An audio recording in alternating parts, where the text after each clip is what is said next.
India की total population में 1.72% सिख हैं। वहीं कनाडा की टोटल पॉपुलेशन की बात करें तो उसमें 2.1% सिख रहते हैं। मतलब कि अगर परसेंटेज वाइज कंसीडर करें तो इंडिया से ज्यादा रहते हैं और इंडिया के पार्लियामेंट से ज्यादा सिख मिनिस्टर जो है वो कनाडा के पार्लियामेंट में बैठते हैं। अब बात यह है कि ऐसे क्या हालात बने कि सिख जो हैं उनको कनाडा माइग्रेट होना पड़ा, वो भी इतने बड़े नंबर में। इंडियन हिस्ट्री के अंदर में सिख और कनाडा का आखिर कनेक्शन क्या है? ये जो खालिस्तान का मुद्दा है ये इंडिया के बाहर कैसे स्टार्ट हुआ और ऐसी क्या मजबूरी रहती है कनाडा के पॉलिटिशियंस की कि खालिस्तान के मुद्दे पे उनको चुप रहना पड़ता है?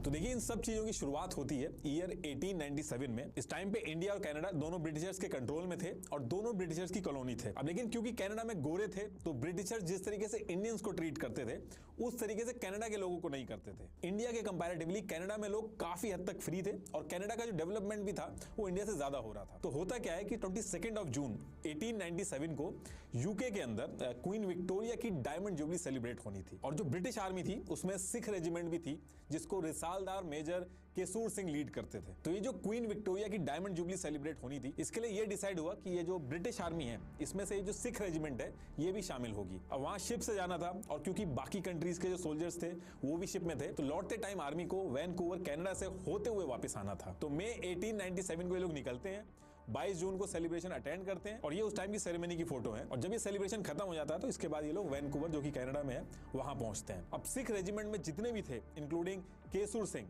उनको कनाडा काफी पसंद आया और वापस आने के बाद उन्होंने अपनी कम्युनिटी में कनाडा के बारे में बहुत लोगों को बताया कि कैसे वहां पे लोग रहते हैं, वहां क्या क्या अपॉर्चुनिटीज हैं, किस लेवल की फ्रीडम है, इन सब के बारे में बताया। मेजर केसूर सिंह जो थे जो इस पूरी रेजिमेंट को हेड करते थे उनको कनाडा के अंदर पहला सिख सेटलर भी माना जाता है। अब होता क्या है कि कनाडा के अंदर एग्रीकल्चर, मिल्स, माइंस और रेलवे वगैरह जो थे वहां पे काम चल रहा था और वहां पे लेबर्स की जरूरत पड़ती थी। तो इसके ठीक एक महीने बाद जब दोबारा मौका मिलता है तो पंजाब से लेबर और कुछ ब्रिटिश सोल्जर्स जो थे वो कनाडा के ब्रिटिश कोलंबिया पहुंचते हैं कि काम करेंगे और पैसा कमा के वापस आ जाएंगे। ये देखिए, इंडिया से ये इधर कनाडा है और ये कनाडा के अंदर ये इस साइड ब्रिटिश कोलंबिया है और इस साइड ऑन्टेरियो है। तो मेनली इन्हीं एरियाज में माइग्रेशन भी हुआ। अभी भी आप अगर देखोगे तो सिख जो है वो कनाडा के अंदर इन्हीं इलाकों में ज्यादा रहते हैं। तो ये फोटो है जब ये लोग वहां पे पहुंचते हैं तब की। अब कनाडा के अंदर जो गोरे थे वो पहले से ही काफी ज्यादा पैसे में काम करते थे और जब ये लोग वहां पे गए तो इन लोगों ने कम पैसे में ज्यादा काम किया। तो ये लोग कंपनी की पहली प्रेफरेंस बन रहे थे और जिसको देख के जो वहां की लोकल जनता थी वो अनकंफर्टेबल हुई क्योंकि उनकी जॉब खतरे में आ रही थी। और इधर इंडियंस को जो पैसे मिल रहे थे वो भले ही कम मिल रहे थे लेकिन उनके लिए वो भी बहुत ज्यादा थे। और उससे भी बड़ी चीज थी कि कनाडा के अंदर जाके